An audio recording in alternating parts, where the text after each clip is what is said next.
This channel does not promote any violence, harmful, or illegal activities. All content provided by this channel is meant for an educational and information purpose only. যদিও বাংলাদেশ এখন খবরের শিরোনামে, কারণ বাংলাদেশে সংখ্যালঘুদের উপর অত্যাচার অবিচার কিন্তু চলছেই, এবং তারই মধ্যে আজ যে ঘটনার দিকে আমরা এই মুহূর্তে চোখ রাখবো সেখানে এক অশীতিপর মুক্তিযোদ্ধার গলায় জুতোর মালা পরিয়ে দেওয়া হলো। যে মুক্তিযোদ্ধা যারা কিন্তু বাংলাদেশকে স্বাধীন করার ক্ষেত্রে গুরুত্বপূর্ণ ভূমিকা পালন করেছিলেন, সেই অশীতিপর এক মুক্তিযোদ্ধার গলায় জুতোর মালা পরিয়ে দেওয়া হলো। ইউনূস শাসিত বাংলাদেশে মুক্তিযোদ্ধা এইভাবে হেনস্থার ঘটনা কিন্তু সামনে এসেছে। ইউনূস শাসিত বাংলাদেশে মুক্তিযোদ্ধার গলায় জুতোর মালা পরিয়ে তাকে হেনস্থা, ৭৮ বছর বর্ষিয়ান এক মুক্তিযোদ্ধা, তাকে কিন্তু রীতিমতো এইভাবেই হেনস্থার শিকার হতে হয়। অশীতিপর এই যে মুক্তিযোদ্ধা, তিনি কিন্তু গিয়েছিলেন এক বিদ্যালয়ের সামনে এবং সেখানে তাকে এইভাবে হেনস্থার শিকার হতে হলো, এবং এই বর্ষিয়ান মুক্তিযোদ্ধার গলায় তাকে রীতিমতো জুতোর মালা পরিয়ে দেওয়া হলো। তাকে এলাকা থেকে বেরিয়ে যাওয়ার হুমকি দেওয়া হয় বলেও অভিযোগ। যে খবরে আমরা ইতিমধ্যেই চোখ রেখেছি বাংলাদেশ খবরের শিরোনামে ইতিমধ্যেই রয়েছে।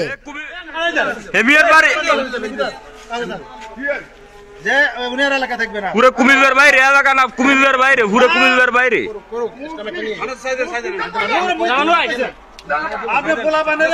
না না, পুরো কুমিল্লার বাইরে, একদম কুমিল্লা আউট, কোন এলাকা না, কুমিল্লা আউট। ঠিক আছে। কিভাবে হেনস্থার শিকার হতে হচ্ছে এই ৭৮ বছর বয়সী মুক্তিযোদ্ধাকে? কিছুদিন আগেই বাংলাদেশে কিন্তু বিজয় উৎসব পালিত হয়েছে। সেখানে মুক্তিযোদ্ধারা যারা বাংলাদেশকে স্বাধীন করার ক্ষেত্রে গুরুত্বপূর্ণ ভূমিকা পালন করেছিলেন, তাদেরকে শ্রদ্ধা জানানো হয়েছিল, তাদেরকে সম্মান জানানো হয়েছিল। আর এই কি সম্মানের ছবি আমরা দেখতে পাচ্ছি, যেখানে এইরকম একটা অশীতিপর মুক্তিযোদ্ধার গলায় জুতোর মালা পরিয়ে দেওয়া হচ্ছে। আমরা এই বিষয় নিয়ে আরো বিস্তারিতভাবে কথা বলবো। নিউজ রুমে রয়েছে আমাদের প্রতিনিধি সুচারু মিত্র। সুচারু, এই যে আমরা ছবি দেখতে পাচ্ছি যেখানে ৭৮ বছর বয়সী এক মুক্তিযোদ্ধাকে গলায় জুতোর মালা পরিয়ে দেওয়া হচ্ছে, আর কত নিচে নামবে বাংলাদেশ? সত্যি এই ছবি দেখা যায় না। নক্কারজনক। আব্দুল হাই কানু, তিনি ১৯৭১-এর মুক্তিযুদ্ধে বীর প্রতীক পেয়েছিলেন, বীরের সম্মান পেয়েছিলেন। তাকে, সেই অশীতিপর বৃদ্ধকে বাড়ি থেকে টেনে হিজড়ে বের করে নিয়ে এলো জামাতিরা। এখানেই শেষ নয়, ৭৮ বছর বয়স, তার বয়সের ভারে তিনি নুইয়ে পড়েছেন।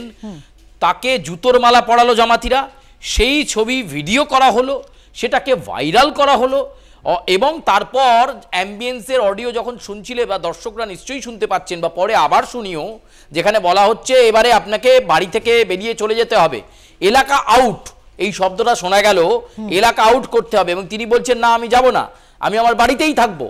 কিন্তু তাকে বলা হচ্ছে এলাকা আউট হতে হবে। মুক্তিযুদ্ধের একজন বীর প্রতীক পাওয়া লোক, যিনি সেই সময়ে সংগ্রামে কাঁধে কাঁধ মিলিয়েছিলেন দেশের স্বাধীনতার জন্য, তাকে বোধহয় বেঁচে থাকা অবস্থায় এমন দিন দেখতে হবে হয়তো ভাবেননি। কিন্তু ডক্টর ইউনূসের নেতৃত্বাধীন এই আমলে, বাংলাদেশের এই শাসনকালে এই ঘটনা নক্কারজনক ঘটনা, এবং শুধু তাই নয়, এ নিয়ে বাংলাদেশেও তীব্র প্রতিক্রিয়া হতে শুরু করেছে। আমরা আগে থেকেই বারবার বলছিলাম যে জামাত বা আনসারুল্লাহ বাংলা বা ইন্ডিয়ার বিরোধী বা ভারত বিরোধী বিভিন্ন শক্তি সেখানে আরও সক্রিয় হয়ে উঠেছে। বাংলাদেশে একটা জঙ্গি কার্যকলাপ চলছে, এমনকি জঙ্গি হানাও হতে পারে। এর আগেও ব্রিটেন এবং ভারত তা নিয়ে আশঙ্কা প্রকাশ করেছে। এমন পরিস্থিতির মধ্যে বেছে বেছে দেখা যাচ্ছে সংখ্যালঘুদের ওপর আক্রমণ, এবং মুক্তিযুদ্ধের ইতিহাসকে মুছে ফেলার জন্য উঠে পড়ে লেগেছে সেদেশের মৌলবাদী শক্তি। শুধুমাত্র ডক্টর ইউনূস নন, তিনি তো ভারতের স্বার্থত্যাগ অস্বীকার করছেন বটেই, তবে শুধু তিনি নন, দেখা যাচ্ছে এই যে জামাতিরা সকালবেলায় এই ভদ্রলোককে ঘুম থেকে তোলেন, দরজাতে আঘাত করে তাকে ঘুম থেকে তোলা হয়, বাইরে আসতে বাধ্য করা হয়, এবং বাইরে আসার পর তাকে জুতোর মালা পরিয়ে দেওয়া হয়, এবং সঙ্গে সঙ্গে তাকে বলা হয় এলাকা থেকে আউট হয়ে যান, অর্থাৎ এলাকা থেকে চলে যান। তিনি তখন তার যুক্তি দেন যে তিনি কেন এলাকা থেকে আউট হয়ে যাবে, তারা যে কাজ করছে তিনি এতটা পর্যন্ত চুপ করে সহ্য করেছেন, তার রক্ত গরম থাকলে তিনি বোঝাতেন। এ কথা বলবার পর তিনি যখন বলেন যে তিনি কোনোভাবেই তার বাড়ি এবং এলাকা, বাংলাদেশের এই যে কুমিল্লার যে ১৪ গ্রাম, সেই গ্রামে এই ঘটনা, এবং নিকটবর্তী থানার যিনি ওসি তিনি এই ঘটনার দায় স্বীকার করেছেন। তিনি বলেছেন হ্যাঁ এরকম ঘটনা ঘটেছে, পুলিশ প্রোটেকশন দেওয়া হচ্ছে ওই 78-79 বছর বয়স্ক ওই ব্যক্তিকে, যিনি মুক্তিযুদ্ধের সঙ্গে যুক্ত, যিনি বীর প্রতীক পেয়েছিলেন, তাকে এই ধরনের অসম্মান করা হয়েছে, জুতোর মালা পরানো হয়েছে এবং সেই ভিডিও ইতিমধ্যেই সোশ্যাল মিডিয়ায় ভাইরাল। বাংলাদেশ ছাড়িয়ে এই ভিডিও ভারত এমনকি অন্যান্য দেশের কাছেও ছবিটা পৌঁছেছে। ফলে সত্যি একটা লজ্জার ঘটনা এবং মুক্তিযুদ্ধের ইতিহাসকে মুছে ফেলতে মৌলবাদীরা যেভাবে বেছে বেছে যে কজন মুক্তিযুদ্ধকামী বেঁচে রয়েছেন তাদেরকে যেভাবে অসম্মান করছেন, এটা হয়তো দেশের পক্ষেও কাঙ্ক্ষিত নয় তাদের কাছে। এবং বাংলাদেশের যে গৌরব, বাংলাদেশের যে করুণ ইতিহাস মুক্তিযুদ্ধের, সেই ইতিহাসটাকে অস্বীকার করে ফেলার জন্য এইভাবে একজন গণ্যমান্য ব্যক্তিকে সকাল সকাল জুতোর মালা পরিয়ে তাকে বলা হচ্ছে গ্রাম থেকে চলে যান, তার জন্য নাকি গ্রামের গৌরব নষ্ট হচ্ছে, এ ছবি বোধহয় তিনি নিজেও আশা করেননি যে কোনোদিন দেখতে হবে। ফলে নিঃসন্দেহে এই ঘটনা সাড়া জাগিয়েছে গোটা বিশ্বে এবং বাংলাদেশে তো বটেই। একদমই তাই সুচারু। সুতরাং আমরা প্রতিনিয়ত প্রতি মুহূর্তে বাংলাদেশের বিভিন্ন খবর ভাইরাল হচ্ছে। কিছুদিন আগেই কিন্তু আমরা দেখেছিলাম যেখানে পুরোহিত কে সেখানে হাত পা বেঁধে মারা হচ্ছে, মেরে ফেলা হয়েছে তাকে, সেই রকম ঘটনা যেরকম আসছে, তার পাশাপাশি এই যে মুক্তিযোদ্ধাদেরকে তাদেরকে বেছে বেছে টার্গেট করা হচ্ছে এবং এই ঘটনা সামনে এলো। এবং যেমনটা তুমি বলছো যে মৌলবাদীরা কিন্তু একেবারে বেছে বেছে মুক্তিযোদ্ধাদের তারা দেশের সম্মান নষ্ট করছেন এমনটা বলে তাদেরকে কিন্তু এইভাবে তাদের উপর অ্যাটাক করা হচ্ছে। একেবারেই তাই।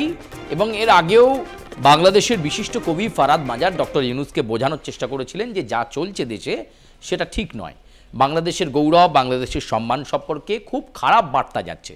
এবং সেখানে তিনি চিন্ময় কৃষ্ণ দাস ব্রহ্মচারীর কথা বলেছিলেন যে সনাতনী সন্ন্যাসীকে এখনও কারাগারে রাখা হয়েছে, তার হয়ে আইনজীবীরা সেভাবে লড়তে পারছেন না, একটা ভয়ের বাতাবরণ। ডক্টর ইউনূসকে এটা হস্তক্ষেপ করতে বলা হয়েছিল, হস্তক্ষেপ করেছেন ডক্টর ইউনূস, কিন্তু যেটা করেছেন হস্তক্ষেপ করে এই চিন্ময় কৃষ্ণ দাস ব্রহ্মচারীর অনুগামী যারা 147 জন, তাদেরকে এক একজনকে বিভিন্ন ঘটনায় মামলা দেওয়া হয়েছে। কাউকে অশান্তিতে উস্কানি দেওয়া, কাউকে খুনের মামলা, জামিন অযোগ্য ধারায় অনেকে মামলা দেওয়া হয়েছে, যার ফলে অনেকে পালিয়ে গিয়েছেন। এমন একটা পরিস্থিতির মধ্যে এই ছবি নিশ্চয়ই ডক্টর ইউনূসের কাছে পৌঁছবে যে একজন মুক্তিযুদ্ধের সময় বীর প্রতীক পাওয়া একজন ব্যক্তি, এই আব্দুল হাই কানু, তাকে জুতোর মালা পরিয়ে জামাতিরা বলছেন ঘর থেকে বেরিয়ে যান, এলাকা ছাড়ুন। এই ছবি পৌঁছানোর পর ডক্টর ইউনূস কোনো পদক্ষেপ করেন কিনা, নাকি তিনিও জামাতিদের মতো চুপচাপ থাকেন, তার দিকেও তো অবশ্য নজর রাখতেই হবে। কারণ এই ঘটনা সত্যিই লজ্জার ঘটনা এবং নক্কারজনক ঘটনা। এবং কুমিল্লার এই 14 গ্রামের ঘটনা কিন্তু ইতিমধ্যেই দেশের গণ্ডি ছাড়িয়ে বিশ্বে ছড়িয়ে পড়েছে। সুচারু, একটা বিষয় প্রতিদিন কিন্তু এক একটি বিষয় নিয়ে সামনে আসছে এবং আজকের এই ঘটনা কিন্তু একটা আশ্চর্যজনকভাবে ইউনূস সরকার কিন্তু রীতিমতো চুপচাপ রয়েছে, তার কোনো প্রতিক্রিয়া কিন্তু এই বিষয় নিয়ে পাওয়া যাচ্ছে না। এখনো পর্যন্ত ডক্টর ইউনূসের কোনো মতামত নেই। তবে তোমাকে জানিয়ে রাখি, যিনি প্রথম থেকে প্রতিবাদ করছেন সেই তাসলিমা নাসরিন, তিনি আবার পোস্ট করলেন। আমি একটু শোনাই পোস্টে তিনি কি বলেছেন। আব্দুল হাই কানু বীর প্রতীককে গলায় জুতোর মালা পরিয়ে গোটা গ্রাম ঘুরিয়ে এলাকা ছাড়া করা হয়েছে শুনলাম। কুমিল্লা জেলার 14 গ্রাম থানার পাতড্ডা বাজারে ঘটনাটি ঘটেছে। আমি প্রশ্ন করেছিলাম কি অন্যায় করেছেন তিনি, উত্তর শুনেছি তিনি 71-এ মুক্তিযুদ্ধ করেছেন, এটাই তার দোষ দিয়ে সেই ছবি, সেই ভাইরাল হওয়া ছবি তাসলিমা নাসরিন ট্যাগ করেছেন এবং প্রথম থেকে বাংলাদেশের এই পরিস্থিতির ওপর নজর কাড়ার চেষ্টা করছেন তাসলিমা নাসরিন, ফারাদ হাজার, এছাড়াও অনেকে বিখ্যাত সাংবাদিকরা, তারা এই মুহূর্তে জেলে রয়েছেন। সোমা ইসলাম, শ্যামল দত্ত, তারা কারাগারে রয়েছেন। ফলে সংবাদ মাধ্যমের স্বাধীনতা সেখানে খর্ব। কোথাও মাহফুজ আলমের মতো সেখানকার সে দেশের সরকারের প্রতিনিধি সাংবাদিকদের বলছেন পড়াশোনা করে আসুন। কিন্তু এই ছবি সত্যি এক জঘন্য ছবি এবং বাংলাদেশের সম্মানকে হেট করে দেওয়ার মতো ছবি। একজন মুক্তিযুদ্ধের সহযাত্রীকে। তোমাকে একটু থামাবো, তুমি আমাদের সঙ্গে থাকো। আন্তর্জাতিক সম্পর্ক বিশেষজ্ঞ রাজাগোপাল ধর চক্রবর্তী আমাদের সঙ্গে ইতিমধ্যেই রয়েছেন। তো মিস্টার চক্রবর্তী, আপনাকে যেটা আপনার কাছে জানতে চাইবো, এই ভিডিও সোশ্যাল মিডিয়ায় ভাইরাল, নিশ্চয়ই আপনিও দেখেছেন, এবং এই যে মুক্তিযোদ্ধাকে রীতিমতো জুতোর মালা পরিয়ে তাকে হেনস্থা করা হচ্ছে, যেই ছবি একেবারে সোশ্যাল মিডিয়ায় ভাইরাল হয়ে গিয়েছে, সমস্ত জায়গা থেকে নিন্দার ঝড় উঠছে, বাংলাদেশ আরো কত নিচে নামতে পারে? হ্যাঁ, আমি তো কলকাতার বাইরে আছি, এক্ষুনি আমি লাইনটা পেন্টেন কানেকশনটা এলো, তাতে অবাক হয়ে গেলাম যে এরকম একটা ঘটনার কথা শুনতে হবে। যে দেশ যারা সারা জীবন যারা কোনো কিছুর মায়া না ত্যাগ করে সব কিছু ছেড়ে ছুড়ে দিয়ে দেশের স্বাধীনতায় অংশ নিয়েছিল, দেশকে নতুনভাবে তৈরি করার জন্য, তাদেরকে মানে বুঝতেই পারছে না, তাদেরকে এত এই ৭৮ বছর বয়স, তিনি আমি আপনারা যেটা বলছেন তিনি একজন মুসলমান ধর্মাবলম্বী মানুষ, তাকে এই ধরনের অসম্মান করার কি আছে? তার কি অপরাধ? তিনি দেশকে স্বাধীনতা করার চেষ্টা করেছিলেন। বুঝাই যাচ্ছে যে বাংলাদেশ বলতে চাইছে যে দেশকে যারা স্বাধীন করেছে তারা অপরাধ করেছে, এবং তারা যদি স্বাধীন না করতো তাহলে হয়তো মানে দেশ হয়তো পাকিস্তানের সঙ্গে সম্পর্ক রাখতে পারত। তারা হয়তো তাদের যে চিন্তার দিকে তারা এখন যাচ্ছে, তাহলে হয়তো গোড়া থেকেই স্বাধীন চিন্তার দিকে, সেই দিকে চিন্তার দিকে তারা হয়তো থাকতে পারত। কিন্তু লোকটার তো কোনো অপরাধ নেই। আজকের এই সমস্ত মানুষগুলো যারা ওনাকে জুতোর মালা পড়াচ্ছেন, তারা যে এই জায়গায় আসতে পেরেছেন দেশটা স্বাধীন বলে, না তারা এতদিন বাঁচতেও পারতেন না হয়তো মৌলবাদ যদি এত সুদৃঢ়ভাবে থাকতো দেশে। মৌলবাদ কাকে কি করতো আমরা জানি না। সুতরাং আমি খুবই মানে বিস্মিত, মানে আমার ধিক্কার জানাবার ভাষা নেই। একজন, প্রথম কথা হচ্ছে ৭৮ বছর মানুষ, ৭৮ বছর বয়স মানুষকে এই ধরনের যন্ত্রণা দেওয়া যায়, পৃথিবীর কোনো দেশে এরকম ধরনের দৃষ্টান্ত নেই যে একজন বয়স্ক মানুষকে এইভাবে নিপীড়ন করা যায়। এটা একটা দিক। তিনি একজন স্বাধীনতা সংগ্রামী ২ নম্বর। ৩ নম্বর হচ্ছে তিনি একজন উদারচেতা মানুষ তাকে, এবং ৪ নম্বর হচ্ছে তিনি একজন মুসলমান ধর্মের মানুষ। নিজে বাংলাদেশ এখন বলছে আমরা ইসলাম ধর্মটা আমাদের রাষ্ট্রের ধর্ম, তাই যদি হয় তুমি একজন ইসলামের মানে মানুষকে কিভাবে এখানে শাস্তি দিতে পারো? যাই হোক, বাংলাদেশ যেদিকে যাচ্ছে এক উন্মাদনা, ধর্মীয় উন্মাদনা, এক অদ্ভুত এক চেতনার মধ্য দিয়ে যাচ্ছে, যেটা দেশটাকে কয়েক যুগ পিছিয়ে দিচ্ছে বলে আমার ধারণা। মিস্টার চক্রবর্তী, ওনার অপরাধ যেটা বলছিলেন, ওনার অপরাধ হচ্ছে উনি দেশকে স্বাধীনতা পাইয়ে দিতে সাহায্য করেছিলেন, কারণ উনি একজন মুক্তিযোদ্ধা, এবং তার পাশাপাশি তাকে জুতোর মালা পরিয়ে দেওয়া শুধুমাত্র নয়, তাকে কিন্তু সেখান থেকে বেরিয়ে যাওয়ারও হুমকি দেওয়া হয়েছে। তাকে বলা হয়েছে যে আপনি এখান থেকে বেরিয়ে যান, এরকম ভাবেও কিন্তু তাদের হুমকি দেওয়া হয়েছে ওনাকে। সেই তো মানে এরা জানে না তারা কি চাইছে, বুঝেছেন? এরা কাকে শাস্তি দিতে চাইছে, কি করছে। এখন যদি আজ থেকে ৫৩ বছর আগে যে লোকটা স্বাধীন করেছে তাকে যদি এইভাবে স্বাধীন দেয়, সেইভাবে তাকে শাস্তি দেওয়া হয়, অন্য লোকদের তো যা খুশি বলতে পারে, তাই না? যে অধ্যাপক তাকেও বলতে পারে তুমি কেন লেখাপড়া শিখিয়ে তুমি মানুষকে নষ্ট করছো। এটা নানান ধরনের কারণ দেখিয়ে যে কোনো লোককেই ওরা বিপদে ফেলার চেষ্টা করতে পারে। একটা দেশ একেবারে পিছনের দিকে এগুলোই এই ধরনের ভাবনা চিন্তা তৈরি হয়। কেননা দেশের মুক্ত মনাদের উপর আক্রমণ তখনই আসে যখনই দেশটা পিছিয়ে পড়তে চায়, বুঝেছেন? এবং এর সবচেয়ে বড় ঠিক আছে, এরকম মানুষ হয়তো থাকে, সরকার কি করতে আছে? যারা সরকার পরিচালনা করছেন তারা এই ধরনের নীতিভ্রষ্ট কেন হয়েছেন? এক্ষুনি শাস্তি দেওয়া উচিত। যারা এসব করছেন তাদের জেলে নিয়ে যাওয়া উচিত। তো যদি না নিয়ে যায়, বোঝাই যাচ্ছে সরকারের মানে উস্কানি আছে। তারা পরিষ্কার বলতে চাইছে যে স্বাধীনতা যুদ্ধটা আমাদের মিথ্যে, অর্থাৎ ২৪শে আগস্ট যেটা 4th আগস্ট যেটাকে হাসিনাকে সরানোটাই ওদের স্বাধীনতা, এটাই তারা হয়তো মনে করছে। এটা একটা অদ্ভুত মোহের মধ্যে আছে। কিছুদিনের মধ্যে যখন আর্থিক বিপর্যয় শুরু হবে, আমার মনে হয় আর্থিক বিপর্যয় আসতে বেশি বাকি নেই, তখনই এদের টেটটা এরা বুঝতে পারবে যে কোথায় তারা নিয়ে গেছিল, তার ফলটা কি হচ্ছে। আর কি বলবো বলুন, আমার খুবই লজ্জা লাগছে এই রিয়াকশন দিতে। ধন্যবাদ। আমরা কথা বলছিলাম আন্তর্জাতিক সম্পর্ক বিশেষজ্ঞ রাজাগোপাল ধর চক্রবর্তীর সঙ্গে। যে ঘটনা ইতিমধ্যে সোশ্যাল মিডিয়ায় ভাইরাল, যা একেবারে ছড়িয়ে পড়েছে, আব্দুল হাই, তিনি একজন ৭৮ বছর বয়সী অশীতিপর একজন মুক্তিযোদ্ধা, যাকে জুতোর মালা পরিয়ে রীতিমতো হেনস্থা করা হলো, এবং শুধুমাত্র জুতোর মালা পরিয়ে নয়, তাকে কিন্তু একেবারে সেখান থেকে বেরিয়ে যাওয়ারও হুমকি দেওয়া হয়েছে। এবং সেই ছবি, জুতোর মালা পরানো অবস্থায় তার ছবি তোলা হয়, এবং সেই ছবি কিন্তু রীতিমতো ভাইরাল হয়, এবং সমস্ত জায়গায় কিন্তু নিন্দার ঝড় উঠেছে। আমরা আবারও ফিরবো নিউজ রুমে, আমাদের প্রতিনিধি সুচারু মিত্র সেখানে রয়েছে। সুচারু, যে বিষয়টা মিস্টার চক্রবর্তীর সঙ্গে কথা হচ্ছিল, যে একেবারে 4th অগাস্ট যে মানে আন্দোলন তারা করে একটা মুক্তির আশ্বাস পেয়েছিলেন, সেটাকেই তারা তাদের স্বাধীনতা বলে মনে করছেন মৌলবাদীরা, শেখ হাসিনার দেশ ত্যাগ। এবং এটা কিছুদিন পরে তারা টের পাবেন যখন তাদের আর্থিক সংকট শুরু হবে। মিস্টার চক্রবর্তী কিন্তু এমনটাই বললেন, এবং সেদিন বোধহয় আর বেশি দূরে নয়। দেখো, বাংলাদেশের যে পরিস্থিতি সেটা ক্রমশ অবনতির দিকে যাচ্ছে। অন্তত রাজাগোপাল ধর চক্রবর্তীও সেই মতই দিলেন, সেই প্রতিক্রিয়া দিলেন যে একজন মুক্তিযোদ্ধার কি অপরাধ বলতে পারো? 71 সালে সে মুক্তিযোদ্ধার একজন সহযাত্রী বীর প্রতীকের মতো সম্মান পেয়েছেন, তাকে বাড়ি থেকে টেনে হিজড়ে বের করে নিয়ে এসে জুতোর মালা পরিয়ে গোটা গ্রামের মধ্যে যে বাজার, সেই বাজারের লোকজনকে দেখানো হলো এই যে এনার অপরাধ হচ্ছে মুক্তিযুদ্ধ করা। এবং শুধু তাই নয়, তাকে বলা হচ্ছে এলাকা থেকে আউট হয়ে যান, এক্ষুনি বেরিয়ে যান। তিনি বারবার বোঝানোর চেষ্টা করছেন যে আমি আমার বাড়ি থেকে, আমি আমার এলাকা থেকে কেন আউট হব। কিন্তু এই যে শক্তি জামাতিরা, দেখা যাচ্ছে প্রায় 70-80 জন তাকে ঘিরে রয়েছেন, পারলেই অসতিপর বৃদ্ধকে মানে খারাপ ভালো কিছু একটা তারা করে দিতে পারেন। এরকম একটা পরিস্থিতির মধ্যে অনেক পরে পুলিশ ভূমিকা নিয়েছে এবং ওই 14 গ্রাম থানার ওসি তিনি ঘটনার সত্যতা স্বীকার করেছেন এবং এই ঘটনায় ভিডিও ভাইরাল। তাসলিমা নাসরিনও খানিকটা আগে রিয়াক্ট করেছেন যে তার অপরাধ, তিনি মুক্তিযুদ্ধে ছিলেন। মানে বাংলাদেশ কি মুক্তিযুদ্ধের ইতিহাসকে মুছে ফেলতে চাইছে? দিয়ে দেশের ভিত্তিটা ওই সংগ্রামের মধ্য দিয়ে, ওই বিপ্লবের মধ্য দিয়ে স্বাধীনতা এলো, সেটাকেই কেউ ভুলে যেতে চায়?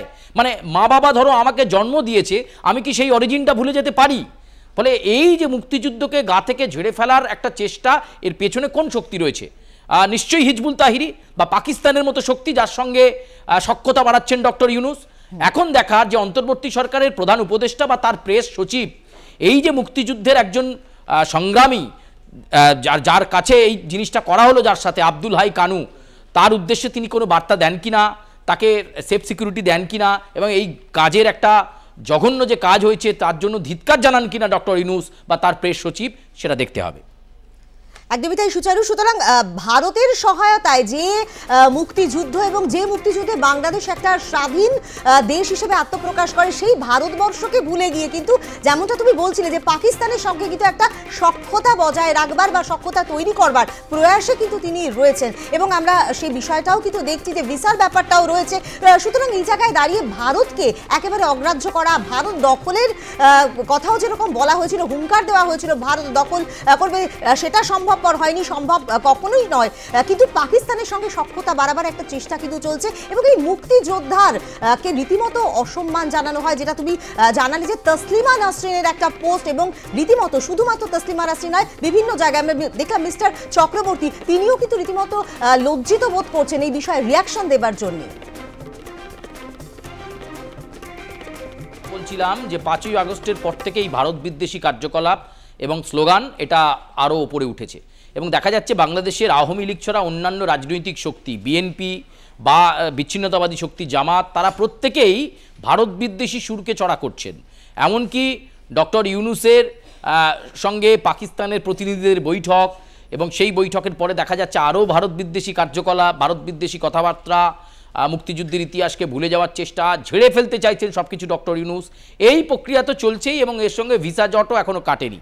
তবে 20শে জানুয়ারি বিশ্বে একটা খুব গুরুত্বপূর্ণ দিন, ডোনাল্ড ট্রাম্প ফের মার্কিন মসনদে বসতে চলেছেন।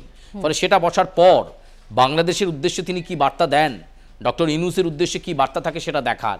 এবং তিনি আবার সংস্কারের নামে ইলেকশনটাকে পিছিয়ে দিলেন। 2-3 মাসের মধ্যে স্বাধীন নির্বাচিত সরকার হলে হয়তো বাংলাদেশের যে পরিস্থিতি, সেই পরিস্থিতি স্বাভাবিক হতো, কিন্তু দেখা যাচ্ছে তিনি আরও পিছিয়ে করে দিলেন এবং বলে দিলেন 2025 সাল অথবা 26 সালে নির্বাচন হবে। সংস্কারের দরকার বাংলাদেশে। 100 দিন অতিক্রান্ত, এখনো পর্যন্ত বাংলাদেশে কি সংস্কার হয়েছে? সংখ্যালঘুদের ওপর আক্রমণ ছাড়া, সংখ্যালঘুদের ওপর অত্যাচার ছাড়া এবং বিভিন্ন ঘটনাকে ডিনাই করে যাওয়া, ভারতীয় মিডিয়া অপপ্রচার চালাচ্ছে বলা, এই ধরনের বিবৃতি ছাড়া ডক্টর ইউনূসের সরকার আর কি করতে পেরেছে, এ বিষয়ে কিন্তু প্রশ্ন থাকছেই। একদমই তাই। ধন্যবাদ সুচারু। আমরা কথা বলছিলাম আমাদের প্রতিনিধি সুচারু মিত্রের সঙ্গে। তসলিমা নাসরিন কিন্তু এই ঘটনায় নিন্দা জানিয়ে পোস্ট করেছেন। আমাদের প্রতিনিধি সেই পোস্ট আপনাদেরকে পড়ে শোনালো।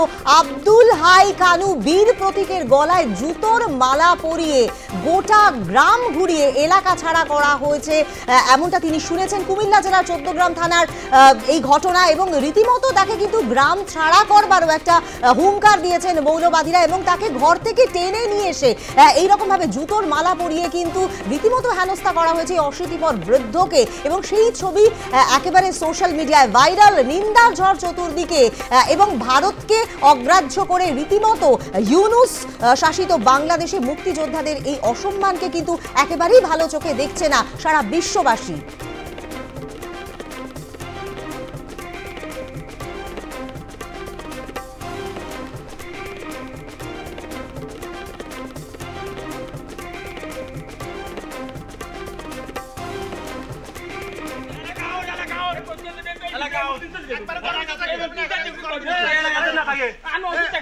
ওষুধ